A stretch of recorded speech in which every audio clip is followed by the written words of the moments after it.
Bonjour, je suis Stéphanie Morel du site entrepreneuseambitieuse.com, le site qui apprend aux femmes entrepreneuses à développer leur entreprise et à la faire prospérer pour en faire une vraie réussite.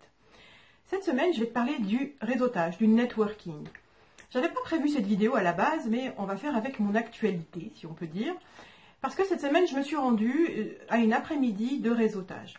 Et alors, j'ai pu constater à quel point, encore aujourd'hui, le réseautage fait peur aux entrepreneuses. Sur une assemblée d'environ 50 personnes, on était à peu près 10 femmes. Et encore, dans ces 10 femmes, toutes n'étaient pas entrepreneuses, certaines étaient des commerciales d'entreprises. Donc, le principe de cet endroit où je vais pour réseauter, c'est du business speed dating. C'est-à-dire que on va être face à une personne pendant 6 minutes. Pendant 3 minutes, on va se présenter. Elle va se présenter et ensuite on change de personne. Et ça permet de rencontrer à peu près 20... Oui, j'ai rencontré à peu près 20 personnes sur les 2 heures pendant lesquelles j'étais dans cet endroit. Et le principe également, c'est avant ce speed dating, les organisateurs prennent au hasard des cartes de visite de 4 ou 5 personnes, de 4 ou 5 personnes qui sont nouvelles dans cet événement, et elles leur demandent de monter sur l'estrade et de se présenter à l'assemblée. Et à ma droite, ce jour-là, il y avait une femme, et quand l'organisateur a annoncé ça, je l'ai vue se décomposer. Et donc j'ai engagé un peu la conversation avec elle, et en fait elle était terrorisée à l'idée de se dire, mon Dieu, si ça se trouve, il va tirer ma carte de visite au sort et je vais devoir aller devant tout le monde, je ne vais pas y arriver, je ne suis pas capable. Et j'ai trouvé ça tellement dommage. Et ça m'a vraiment fait réaliser à quel point... Vraiment, les entrepreneuses, elles ont encore peur du networking, peur de se montrer, peur de parler d'elles. Mais je crois qu'il y a une bonne raison pour ça. Et justement, cette femme m'a montré une des raisons. Et c'est ce qui m'amène aujourd'hui à te donner 3 stratégies pour être à l'aise pendant du réseautage. Donc la première stratégie, c'est de te préparer. On prépare son speech. Parler de son entreprise, de ce que l'on fait, ça ne s'improvise pas.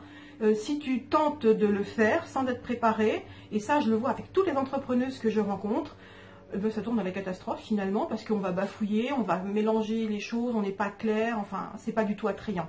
Donc un speech, ça se prépare. Ça ne veut pas dire qu'on va répéter son speech à la lettre quand on va se présenter, mais au moins on a une idée très claire de qui on est, qu'est-ce que l'on fait, à quel public s'adressent nos services et quels résultats nos clients retirent du travail qu'ils effectuent avec nous.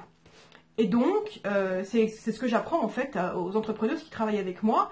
Et on apprend en 30 secondes à 1 minute à faire tout ça. Parce que oui, on peut se présenter de cette manière en 30 secondes à 1 minute et on est percutante et on donne envie d'en savoir plus. La deuxième stratégie, c'est lorsque tu arrives sur un événement comme ça de réseautage, c'est non pas de te précipiter sur le buffet, généralement il y a un buffet, de prendre un verre et d'aller te planquer dans un coin derrière un pilier ou derrière une plante. Non, ça je l'ai vu faire et non, c'est pas une bonne stratégie. C'est au contraire d'observer la salle et de regarder les personnes qui sont seules. Et c'est d'aller vers ces personnes. Parce que ces personnes-là, je peux te promettre qu'elles sont en train de vivre un moment de solitude phénoménal et qu'elles paieraient cher pour que quelqu'un vienne leur parler, qu'elles ne restent pas seules au milieu de l'assemblée. Donc la deuxième stratégie, c'est de foncer, il n'y a pas d'autre mot, sur une personne seule.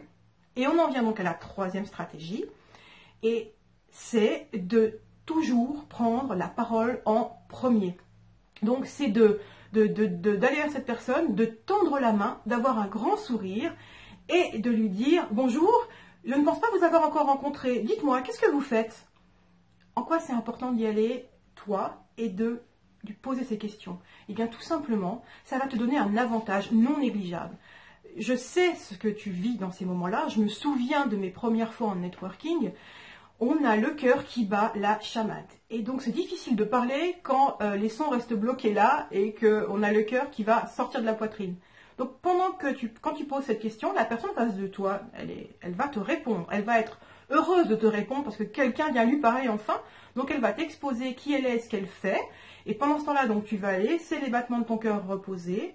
Tu vas tranquillement pouvoir te préparer à ton tour. Dès que cette personne aura fini, si ce n'est pas un goujat fini, elle devrait te demander « Et vous alors, qu'est-ce que vous faites ?»